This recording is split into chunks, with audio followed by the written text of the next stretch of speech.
네, 인사드리겠습니다. 반갑습니다. 손주원입니다.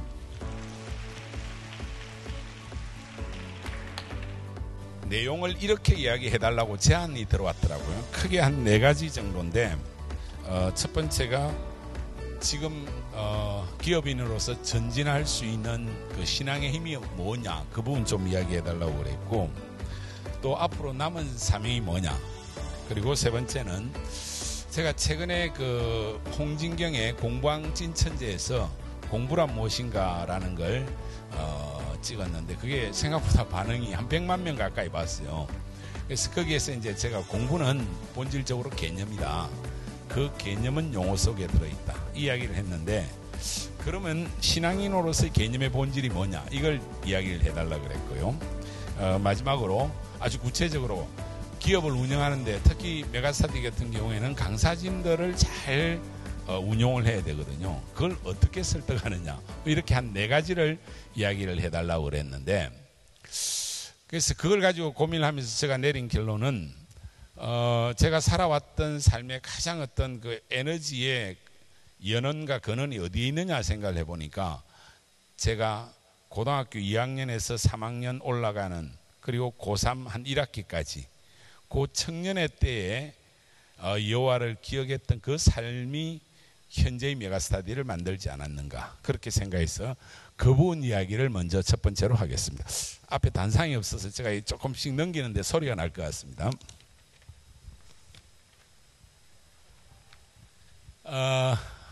아주 올드하죠, 그죠? 그래서 두 번째 그 부분을 한번 띄워주시면 좋겠는데요. 메가스터디의 연은 거기 보면 첫 번째 제목이 볼펜 60자루와 커피 장사라는 이야기가 있고, 여기에 이 교회가 있거든요. 이 교회가 제가 중학교 고등학교에 다녔던 교회입니다. 저는 고향이 경남 창원인데 중학교 3학년 때 전학을 왔어요. 큰 동네 가서 좀 공부를 잘해서 서울대 한번 가보려고 부모님이 그렇게 전학을 시켰는데, 이제 어린 나이에 객지 생활을 하니까 하숙을 하다가 결국은 제가 고등학교 2학년 말에 저 교회에 와서 하숙을 했어요. 하숙을 하면서 고등학교 2학년, 3학년 재수할 때 그 기간의 삶이 현재의 나를 만드는데 큰 어떤 에너지가 된 것 같아서 저 사진을 넣었고요. 저기에서 비롯돼서 이제 현재의 메가스터디가 나왔다. 근데 첫 번째 제목에 보면 볼펜 60자루라는 이야기를 제가 써놨는데, 이게 무슨 말이냐면 아마 아시는 분들도 계실 건데, 제가 강연에서 많이 이야기했기 때문에, 중학교 3학년 때 전학을 와서 이제 부산에서 큰 도시에서 생활을 하는데, 중3 고1 넘어가니까 사춘기가 돼가지고 눈에 여학생들만 주로 보이더라고요. 남자는 잘 안 보여요. 이성의 눈을 뜨고 나서. 그래서 늘 여학생들 꽁무니 따라다니고 이러다가 고등학교 2학년 때쯤 되니까 여자친구를 안 사귀면 못 살 것 같아요. 네. 이 솔직한 이야기 아닙니까? 제가 약간 그쪽 에너지가 가도했는지는 모르겠는데요. 그래서 고등학교 2학년 여름방학 지나가면서 어떤 여학생을 아주 구체적으로 좋아해가지고 편지를 보냈어요. 요즘 같으면 카톡 보내가지고 제가 학원에서 보면 한 10초 안에 답이 안 오면 씹혔다 이렇게 생각하는데, 저희 때는 편지를 보내면 그 여학생이 받아가지고 한 2, 3주 묵혀요. 친구들하고 막 돌려보고 3주 안에 답이 와야 돼, 답장이. 근데 한 2주 지났는데 답장이 왔는데 장문의 편지와 사진까지 넣었더라고. 이 학생한테 이제 넘어왔어. 저도 자존심이 있지, 또 바로 답장을 안 했어요. 한 2주 묵혀가지고 답하고 이렇게 주고받다가 10월 말쯤에 처음으로 이 학생을 그 당시에는 70년, 그게 몇 년이냐면 77년이거든요. 갈 수 있는 데가 빵집밖에 없어요. 그래서 빵집에서 둘이 딱 마주 앉아가지고 우유 한 잔씩, 단팥빵 하나, 토요일 날 오후에 만났는데 제 생애 가장 감격적인 순간이었어요. 첫 여학생을 만났는데, 그렇게 한 2-3시간 만나고 헤어지고 나서 또 고2고 고3 될 거니까 공부를 해야 되잖아요. 그래서 2달 뒤에 만나기로 했어요. 크리스마스 이브 때죠. 이제 그때 만나는데 토요일 날 그날 밤에 너무 감격적인 어떤 느낌과 함께 잠도 안 오고 너무 행복했어요. 근데 문제가 생긴 거예요. 그 다음 날부터 공부가 안 되는 거예요. 책만 펴면 이 학생이 나타나는 거예요. 그럼 사진 꺼내가 보고 심하면 2년 믿게라 뭐 이렇게 하는데도 계속 나타나는 거예요. 그래서 한 3, 4일 만에 제가 내린 결론, 이 난제를 어떻게 풀까? 내 속에 두 존재가 갈등하는 거예요. 나는 공부한다, 코로나는 존재한다. 그리고 또 하나는 나는 너를 좋아한다, 코로나는 존재한다. 이걸 일치시키자. 내가 너를 좋아하는 거하고 공부하는 걸 일치시키자. 그래서 아주 창의적인 결론을 내렸어요. 어쩌면 제가 메가스타라는 기업도 상당히 창의적인 기업이거든요. 세계 최초로 온라인을 상용화했으니까 그때 창의성이 생겼는지도 모르겠어요. 내가 그녀를 좋아하는 걸 공부로 실현하자. 그래서 모나미 153이라는 가장 오래된 볼펜이 있어요. 그걸 하루에 한 자로 쓰기로 한 거예요. 그 여러분들 한번 젊은 친구들 많으니까 한번 꼭 실험을 해보세요. 하루 한 자로 쓰려고 하면 8시간 반 동안 계속 써야 돼요. 엄청나게 공부를 해야 돼요. 거의 수학 공부만 했어. 한 2, 3일은 매일 한 자루씩 썼는데 4, 5일 지나니까 이게 도저히 안 되는 거예요. 다른 공부도 해야 되고. 그러면 한 30%가 남아요. 그럼 집에 와서 어떻게 하냐? 연습장에 30분 돌려요. 그럼 먹이 툭 떨어져. 어떤 날은 반밖에 못 썼어. 무조건 한 자루씩 쓰기로 했으니까. 그래서 집게로 빼가지고 위에서 불어버려요. 그럼 잉크가 빠져. 그렇게 해서 매일 빈 볼펜 껍질을 한 자루씩 모아가지고 60자루를 예쁘게 포장해가지고 크리스마스 이브쯤에 그 여학생을 만났을 때 이제 두 번째 만나니까 좀 자연스럽더라고요. 인사도 나누고 좋은 말 하다가 이 여학생한테 내가 너를 위해서 60일 동안 준비한 크리스마스 선물이라고 딱 내어놨어요. 엄청 감동스럽죠? 감동되죠? 그런데 그 학생이 전혀 감동을 안 하는 거예요. 그 순간부터 얼굴이 일그러지기 시작해서 1시간도 안 돼서 헤어졌어요. 그리고 그 여학생하고 저하고는 거기서 끝났어요. 그 여학생 대어를 놓친 거야. 그렇죠? 근데 문제는 그 다음부터 그 상처가 너무 커가지고 이제 고2 겨울 방학이면 요즘 정말 전쟁이잖아요. 근데 공부가 하나도 안 되는 거예요. 이걸 제가 어떻게 극복했냐? 이거는 제가 뭐 스타트업이나 이런 데서는 안 하고 교회나 이런 데서만 하는 이야기인데, 와, 이걸 도대체 극복할 길이 없어가지고 제가 내린 결론이 교회 부흥회를 가는 거예요. 요즘 이 우리 뭐 가플렉스 이런 행사가 짧게 이렇게 하지만은 70년대 한국 교회가 부흥할 수 있는 에너지는 거기 있었다고 생각하는데, 교회 부흥회가 어떻게 했냐면요, 3박 4일 동안 한 200~300명 모이는 교회에 그냥 3박 4일 동안 거기서 먹고 자고 다 하는 거예요. 아무것도 안 해요. 하루에 4번 예배 드리고 찬양하고 철야 기도하고 통성. 그때가 한국이 막 경제 성장이 올라올 때인데 교회도 그렇게 했어요. 그래서 이제 부산의 문현동에 있는 교회 가가지고 3박 4일 부흥회를 하는데 한 40대 분들이 주류인데 간혹 학생도 있었어요. 그래서 같이 생활하는 거예요. 3박 4일 동안 거기 있으면 마음의 상처가 아물고 평안을 찾았어요. 제가 그 시간에서 가장 평안을 느꼈던 순간이 언제냐면, 철야 기도하는 순간도 그렇지만은 찬양할 때였어요. 지금은 이 뭐 어마어마한 지금 파이프 오르간도 있고 그렇지만 그 당시 교회라는 거는 피아노 하나 있으면 좋고 없는 교회는 풍금이 있었어요. 그리고 아무것도 없어. 찬양을 어떻게 하느냐, 이 화선지에다가 가사 적어 놓고 두루마리를 막 넘기면서 40대 집사님 한 분이 앞에서 나와서 박수 치는 거예요. 그걸 2~3시간 하는데 그게 제일 감동적이었어. 그 다음 부산 서동인가 하는 교회에서 행사를 하는데 갔는데 보니까 또 그 집사님이 거기서 리더를 하는 거예요.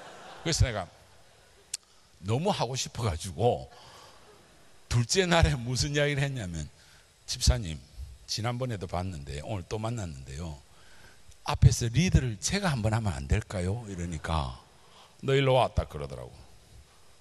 너 몇 학년이야? 그래. 저희 때는 머리를 빡빡 깎고 다녔거든요. 고등학생이. 고2인데요 하니까 한 대 딱 지어박으면서 야 임마 대학 안 가? 그러더라고. 빨리 집에 가 그러더라고. 그런데 계속 따라다니는데 3일째 되는 날인가 이 집사님이 갑자기 저를 부르는 거예요. 오늘 오후부터 내가 좀 바쁜데 네 앞에서 리드하고 싶다고 했잖아. 한번 해볼래? 그러더라고. 좋습니다. 제가 하겠습니다. 이렇게 했는데 그 사건 이후로 그 집사님은 은퇴를 당했어요. 제가 그 자리를 꿰찬 거예요. 그리고 뭐 진해, 창원, 마산, 부흥회 때마다 저를 초청하는 거예요. 교회에서. 고등학교 2학년짜리. 그렇게 해서 이제 제가 그 여학생으로부터 받은 시련의 아픔을 고3을 앞둔 겨울방학 2달이 정말 중요하잖아요. 제가 입시를 하니까 이 정말 중요하거든요. 저희 메가스터디 기숙학원에서 최대 매출을 올리는 기간이에요. 윈터스쿨에 한 35일에 어마어마하게 돈 받아요. 1인당 약 한 350, 400 정도를 받거든요. 그러면 이 장난이 아닌 매출을 올리는 시기인데 그 당시에 저는 부흥에 따라다닌 거예요. 그리고 자연스럽게 제 인생의 첫 번째 목표가 생겼어요. 그전에는 아버지의 꿈이었는데 그 부흥에 따라다니다 보니까 목사가 되고 싶다는 생각이 든 거예요. 그래서 제 스스로 첫 번째 인생의 목표를 목사가 되겠다고 했는데 목사는 안 되고 강사가 됐습니다. 그리고 저 동생이 5명이 있는데 그 중에 2명이 목사입니다. 어떻게 하니까 우리 기자님들은 다 아시더라고요. 제가 나중에 이야기해 드릴게요. 그렇게 해서 이제 저는 그런 꿈을 가지고 고3 겨울방학을 그렇게 보내고 고2 겨울방학을 그렇게 보내고 고3 딱 올라오면서 이제 목사가 되어야 되겠다고 생각하니까 생활이 완전히 바뀌어야 돼. 그래서 아까 저 교회에서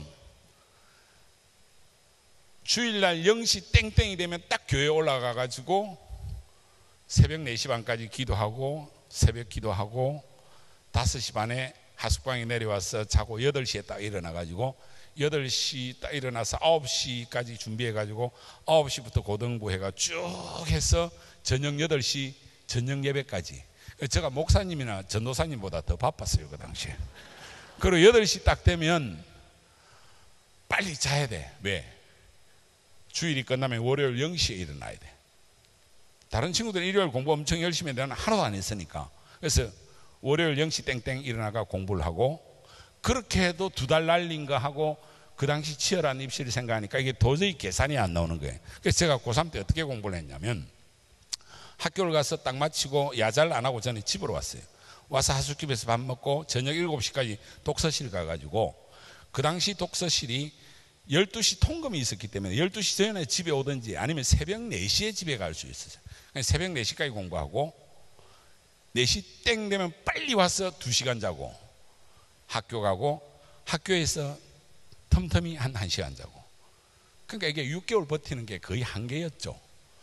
그런 생활을 했는데 고등학교 2학년 겨울방학 때 그 어떤 부흥회와 저 교회에서의 생활이 어쩌면 제가 강사로서의 자질을 그 찬양하는 속에서 찾아냈고 사실은 그 전에는 저는 시골에서 올라와 가지고 부산에 짓눌려 가지고 수업 시간에 국어책을 읽으라 하면 제대로 읽지도 못했어요. 어떤 때는 책이 하얀 거예요. 그런데 이 경험 이후에 제가 고3 딱 올라와서 전혀 새로운 학생이 됐어요. 그래서 우리 고등학교 친구들이 고3 때 친구들은 제가 스타 강사가 될 자질이 있었다고 생각하는 애들이 좀 있는데 고등학교 1, 2학년 때는 야, 걔 말도 잘 못했는데 어떻게 그렇게 스타 강사가 됐냐? 이런 이야기를 해요. 실제로 그랬어요. 고3 첫 수업 시간에 어떤 일이 있었냐면 그때 우리 담임이 꽤 훌륭한 담임이었는데 국어 선생님이었는데 수업 시간에 이제 지문을 먼저 한번 읽게 하고 수업을 해요. 그런데 보통 선생님들이 그날 날짜를 가지고 뭐 11일이면 11번 읽어 이래 하잖아요. 그런데 우리 담임은 자, 읽고 싶은 사람 읽어 이렇게 된 거예요. 첫 수업인데 선생님 제가 읽겠습니다. 그때 지문이 뭐냐면 민태원의 청춘예찬이라는 글이 있어요. 청춘이는 듣기만 하여도 가슴이 설레는 말이다. 청춘의 피는 끓는다. 뭐 이런 거거든요. 근데 보통 학생들 읽으라면 이렇게 읽어요. 근데 저는 겨울방학 2달 동안 부흥회에서 단련된 새로운 사람이잖아.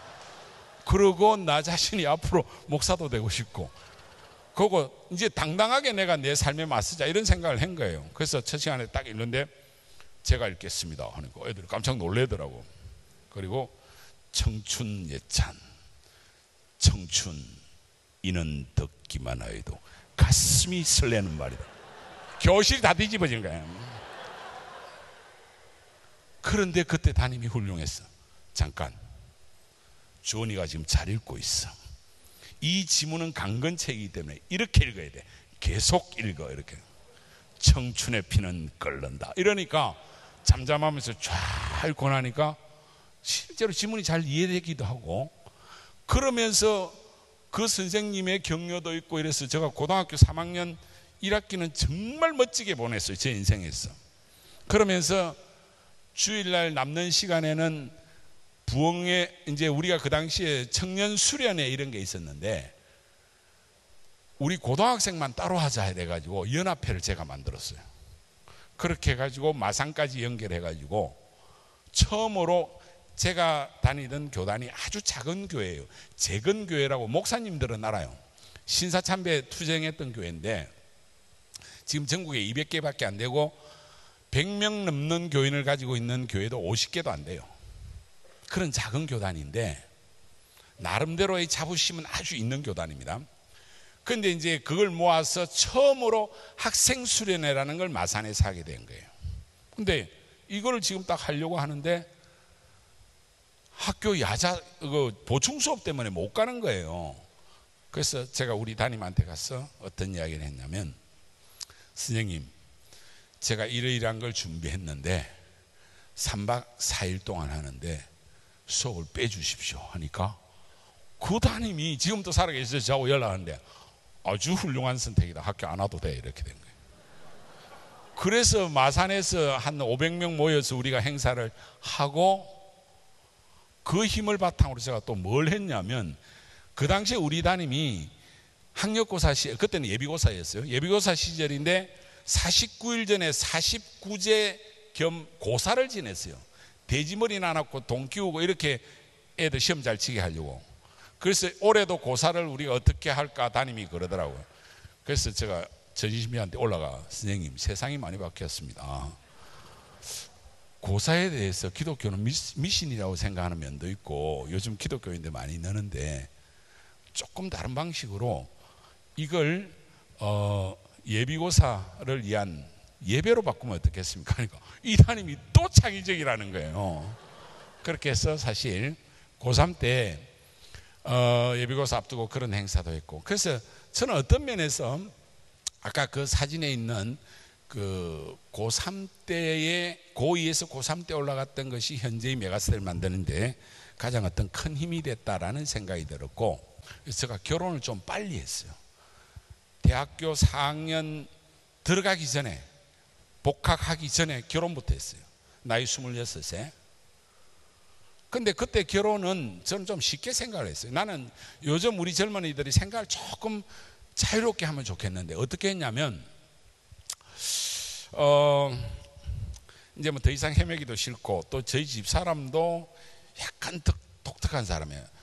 중학교 교사였는데 자기 뭐 결혼하면 서울 와서 그냥 살고 선생님은 때리치우겠대요. 그거 어쩔 건데 하니까 자기 모아놓은 돈이 재형저축 뭐 한 400~500만 원 있고 이렇게 하면 된대요.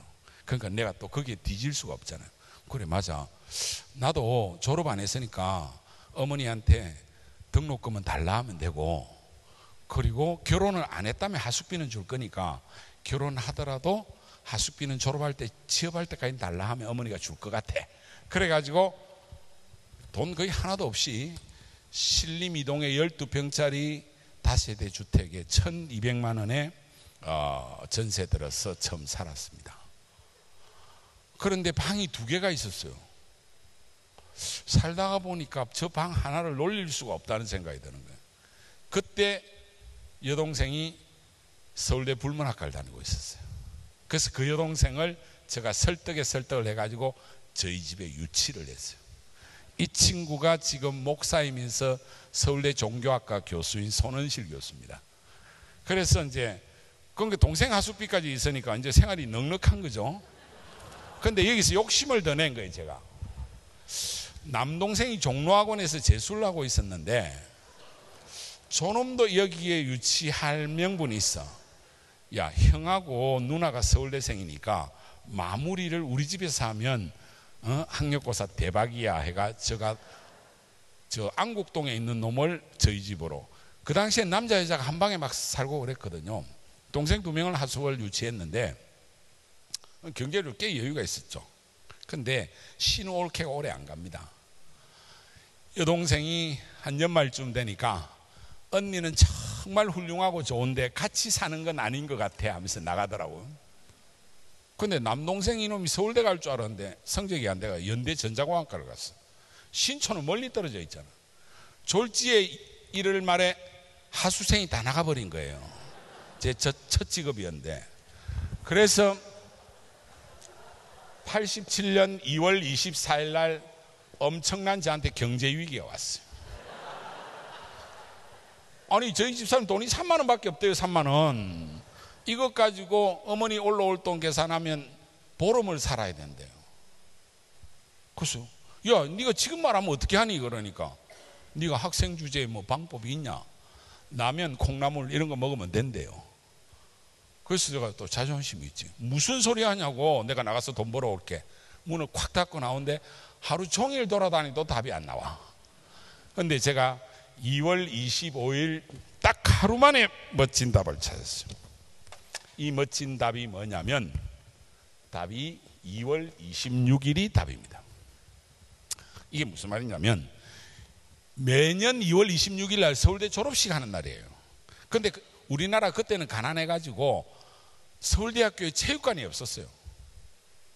정말 우리나라는 놀라운 발전한 나라거든요. 제가 어릴 때는 겨울이 되면 옷 속에 이를 잡아야 되고 이런데 버짐이 나면 여기다 DDT를 막 뿌리고 이랬던 시절이에요.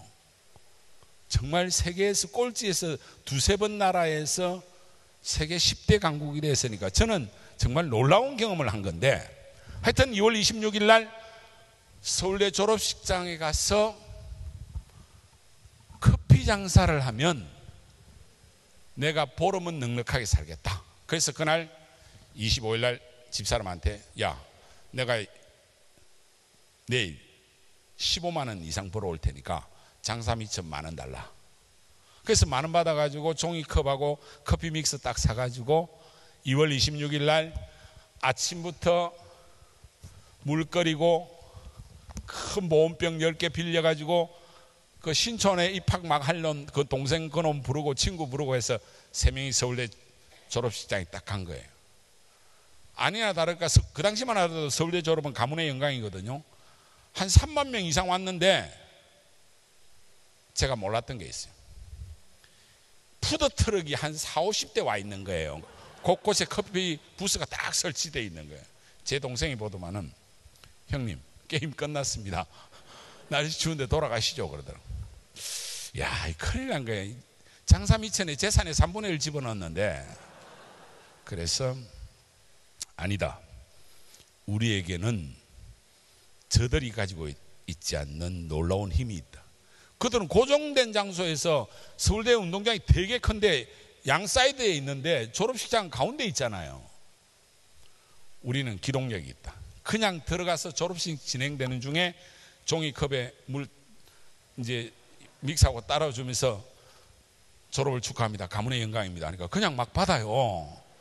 그러면서 축하합니다 하면서 한 잔 500원 되겠습니다. 지금 말하면 한 4,000원 정도 되는 돈이에요. 그러니까 믹스 커피 하나를 스타벅스 아메리카노 한 잔 값으로 팔아먹은 거예요. 1시간 반 만에 다 팔고 한 20몇만 원 남아가지고 저녁에 우리가 회식도 하고 집사람한테 15만 원 딱 줬어요. 그게 제가 첫 창업이었는데, 그렇게 하고 이제 저녁 때 저녁 먹고 올라가는데 그 12평짜리 다세대 주택이 2층에 있었는데 전화벨이 막 울리더라고요. 탁 끊어져. 막 또 올라가는데 또 울려. 그래서 급히 문 따고 들어가서 받으니까 하숙집 아줌마가 잘한다. 서울대 졸업도 안 하고 장가부터 가더만은 네가 이제 커피 노점상 하고 있네. 그때 커피 장사할 때 하숙집 친구들을 많이 만났어요. 그리고 우리 동문들도 만나고 전부 하나같이 하는 말이 어쩌다가 네가 이렇게 됐냐는 거야. 서울대생이 어쩌다 와서 커피 장사하느냐. 아니 저는 되게 창의적인 아이디어였는데 그렇잖아요. 얘들이 가서 뒷담화를 깐 거야. 그래서 이 아줌마가 저를 보고 너무 안 됐다고 당장 올라오라는 거예요. 저 내일 아침에 올라가겠습니다.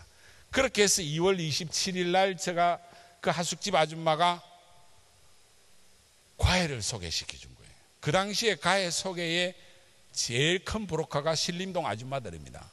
그렇게 해서 제가 3월 2일 날 잠원동에, 그 당시 잠원동이 강남 개발에서 가장 잘된 개발이었어요. 주공 다음에 13층짜리 아파트들이 그때 막 들었었거든요.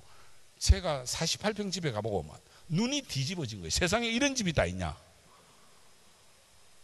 그런데 그 여학생은 그 집하고 안 어울려. 가로 세로 비슷하고 몸매가, 얼굴이 일그러져 있고, 하여튼 소개받고 들어가서 이제 강의를 딱 하려고 하는데 얘가 얼굴을 들지 않는 거예요. 그래서 내가 탁자를 딱 치면서 야, 내가 아직 너희한테 돈 안 받았으니까 기분 나쁘면 꺼져라 그래. 그러니까 얘가 딱 인상을 쳐다보더라고. 야, 내가 5분만 이야기할 테니까 마음에 안 들면 꺼져라 그래. 그러면서 제가 할 말이, 너 인생 이렇게 가면 창녀보다 못할 것 같아. 그게 제가 유명한 창녀론 이야기입니다. 왜? 이 집은 정말 아버지가 의사고 잘 사는데 얘가 안 어울려.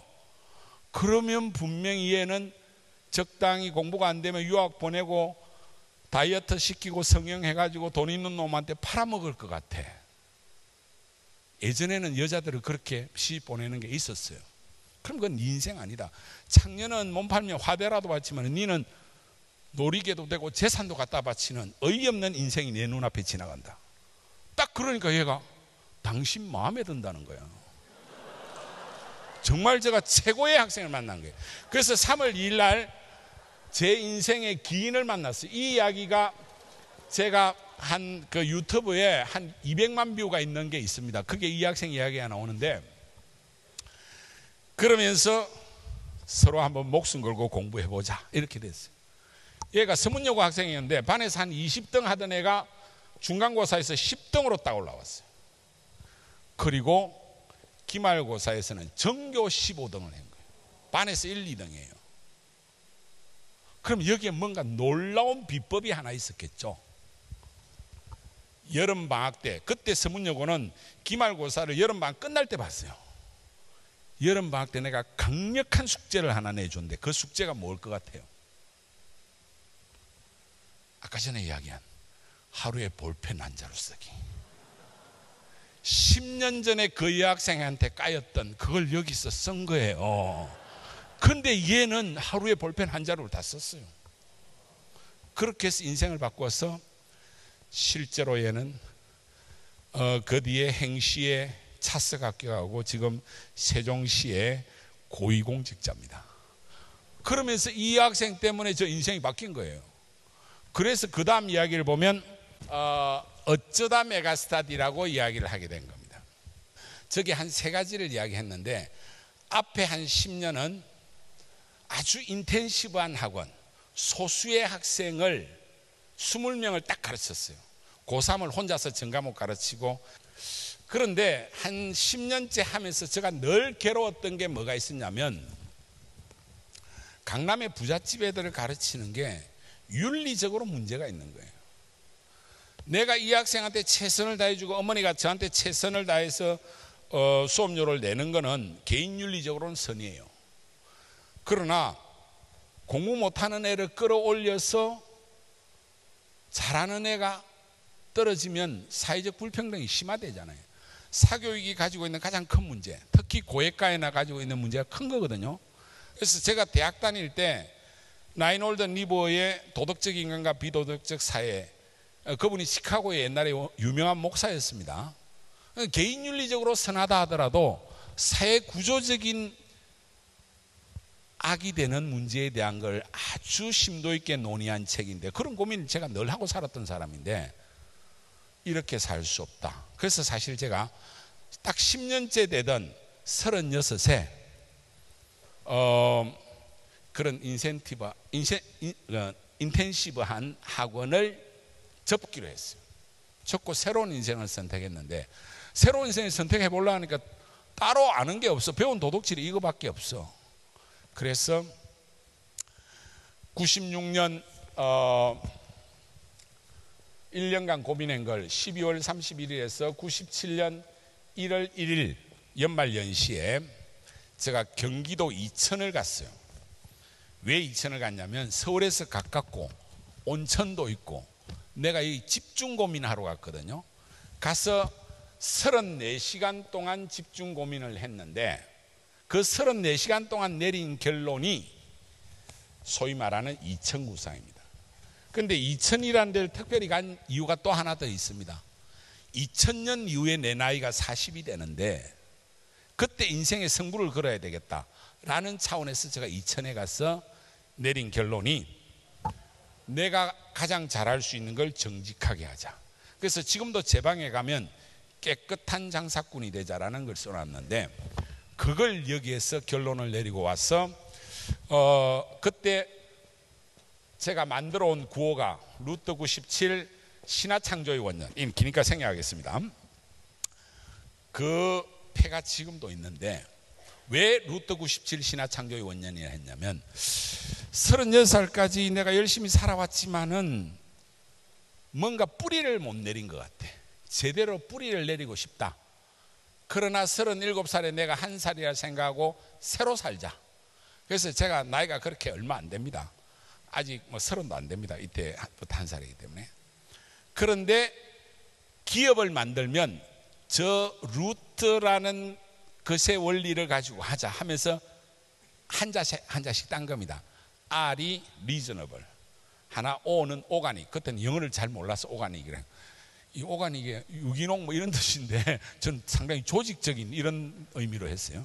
합리적이고 조직적이고 오픈 마인디드, 아주 열려있는 창의성을 가지고 있는 그런 기업을 하자. T는 적절한 단어가 없어서 그냥 투게더라고 한 겁니다. 이렇게 해서 이제 더 이상 내가 어떤 양심의 가책을 느끼지 않을 수 있는 대중 강의로 전환한 겁니다. 그게 이제 여러분들은 손사탐이라는 걸 대충 아실 건데, 그렇게 해서 손사탐을 만들었는데, 그 전에는 제가 한 10년 동안 한 달에 평균 한 4천 벌었어요. 그러면 90년대 초반에 4천이면 큰 돈이거든요. 근데 손사탐을 딱 하고 나니까, 자고 일어나니까 한 달에 4억씩 강사료가 들어오는 거예요. 그럼 연봉이 한 50억 되는 강사인데, 왜 제가 또 기업을 하게 됐냐면 98년 말이었는데 어떤 학부형이 수업 끝났는데 케이크를 들고 왔어. 그럼 성적 올란 거죠. 어머니 성적 많이 올랐는 모양이죠. 선생님, 성적만 많이 올란 게 아니고요, 특별히 감사할 일이 있대. 뭔데요? 그러니까 제가 저쪽에 은평구 쪽에 살았는데 선생님 수업 듣고 막 줄 서고 힘들어 가지고 엄마 아파트를 돈 빌려 가지고 샀는데 3억이 올랐대. 3억이 지금 온 지 한 5달도 안 됐는데, 그 생각해보면 뭐 3억 올랐는데 케이크 하나 들고 오면 이거 짜증나잖아. 집에 오면 생각해보면, 그죠? 그런데 집에 가는 순간 망치로 한 대 맞은 것 같아. 대치동 사교육 현상이 나타나고 그것 때문에 아파트 값이 올라가고. 그러면 나는 사회윤리적인 악에서 벗어나려고 한 게 이제는 사교육 현상의 주범이 된 거예요. 사교육의 지역적 불평등이라는 문제를 만나면서 야, 이걸 어떻게 해결할까? 그래서 누구나 사교육을 똑같이 좋은 강의를 값싸게 들을 수 있는 걸 하자고 해서 사실 저는 메가스터디를 한 겁니다. 메가스터디를 돈을 많이 벌겠다 이 생각보다는, 근데 스타 강사들이 돈을 많이 벌겠다고 이런 거 차렸다가 망하는 경우가 되게 많습니다.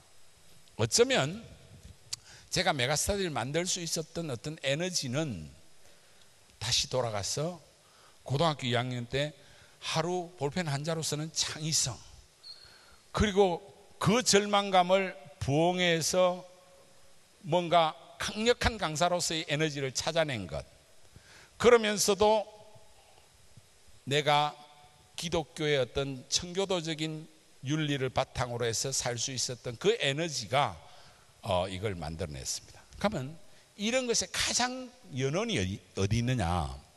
사실은 저희 할머니에게 있습니다. 그 다음 감 넘겨줘 보세요. 여기 두 분의 할머니가 있는데 어느 분이 저희 할머니 같습니까? 왼쪽 같습니까? 오른쪽 같습니까? 오른쪽? 오른쪽이 좀 더 있어 보이죠? 저희 할머니는 왼쪽 분입니다. 잘 보면 저하고 좀 닮았어요. 그리고 여기에 6남매가 있는데 여기 할머니잖아요. 어머니고 제가 있고, 제가 1번이고 남동생이 4번입니다. 둘 사이에 여동생 2번, 3번, 그 다음에 5번, 6번인데 요쪽 제일 끝에 있는 요 3번이 지금 서울대 교수로 있고 목사님이고, 그 밑에 있는 분이 5번째인데 여기도 목사입니다. 그래서 저희 집안의 목사는 여동생들만 목사를 하고 있어요. 나머지는 메가스터디 교육 대표, 메가스터디 대표 뭐 이렇습니다. 하여튼 근데 이 할머니의 신앙이나 가르침이 저한테 가장 큰 힘이 됐는데, 정말 저희 할머니의, 그래서 저는 할머니 복음이라고 써놨는데, 정말 저희를 헌신과 희생을 통해서 사랑하셨는데, 제가 기억이 딱 남는 게 초등학교 1학년 때, 저희 때는 초등학교 들어가서 글자도 모르고 들어갔거든요. 근데 1학년 2학기에 갑자기 10월 달에 선생님이 일제고사를 본대요. 일제히 봤어. 일제고사야. 그런데 초등학교 1학년도 시험 본다면 겁이 나거든요. 그래서 학교 마치고 집에 가서 가방 던져놓고 할머니 큰일 났어. 일제고사를 본다 하니까 할머니가 글자를 모르는 보니까 일제고사가 뭔데? 시험 본대. 시험 며칠 뒤에, 한 열흘 뒤에. 그러니까 저희 할머니가 염려하지 마라, 걱정하지 마라 딱 그러더라고요. 근데 걱정하지 마라 하고 그 순간부터 3일 금식을 하신 거예요. 우리 집안의 장손의 첫 시험에 잘 보게 해 주시옵소서. 근데 제 여동생하고 11살 차이인데, 막내하고, 얘가 대학 갈 때까지 중간기말에 보름이나 한 달 전에 할머니가 항상 3일 금식 내지는 일주일 금식을 하셨어요. 우리 손자들 시험 잘 보게 해달라고. 그래서 아까 전에 그 6명이 다 서울대, 연대, 이대 명문대를 다 나왔고요. 특히 아까 서울대 교수하고 있는 동생은 제가 되게 자랑스럽게 생각하는데, 소르본에서 철학 박사를 받았고 꽤 학계에서는 유명한 학자입니다. 공부를 아주 잘할 수 있게 해준 게 할머니의 헌신과 기도와 희생 때문입니다. 근데 그것을 실제로 몸으로 보여주신 거예요. 그러면서 제가 성경 말씀을 띄워놨는데, 첫 번째 할머니 복음은 염려하지 말라라는 이 이야기를 제가 띄워놨고요. 근데 우리는 정말 쓸데없이 뭘 먹을까 입을까. 제가 갓플렉스 할 때, 플렉스 이 단어 별로 마음에 안 드는데, 요즘 세상이 너무나 플렉스 하면서 물신숭배에 빠져 있는 거거든요. 물론 우리가 하나님을 플렉스하는 것은 다른 차원이겠지만, 그러나 현대 기독교인들이 바로 건너면 현대백화점이 있는데 샤넬 매장이나 LMS 매장 앞에서 마음대로 가져가시오 하면 여러분들 다 쓰러지겠죠. 우리 물신숭배에 빠져 있어요, 실제로. 그런데 성경은 그렇게 말하지 않죠. 자식들 공부 잘하라고 엄청나게 학원 보내고 저 한번 만나려고 난리를 치는데, 그 말짱 쓸데없는 짓입니다. 저희 할머니가 시험 딱 걱정하지 마라 하고 바로 3일 기도, 금식 기도 하신 게 현재의 우리를 만드셨고, 구하고 찾으라 그리고 남을 대접하라, 이 말씀을 왜 써놨냐면, 이거는 올해 내가 성경을 읽다가 저도 깜짝 놀랐어요. 마태복음 7장에 보면 구하라 그리하면, 이건 너무나 유명한 성경이죠.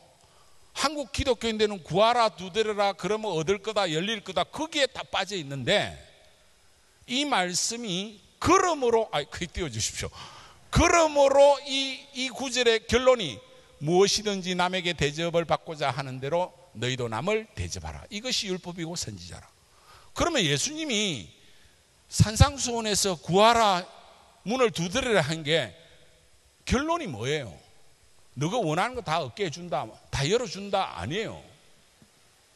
너가 대접받고 싶은 대로 남을 대접하라는 거예요. 그런데 실제로 우리 할머니가 그렇게 사셨어요. 내가 돌아보니까 매일 새벽 4시에 교회 가셔서 아침 6시까지 기도하시고 금식하셨는데, 그게 얻어지는지 안 얻어지는 거 그거보다는, 그리고 낮이나 매일 평일에 생활하시는 거는 우리가 준 용돈이나 이런 걸 가지고 매일 남들 구제하러 다니는 거예요.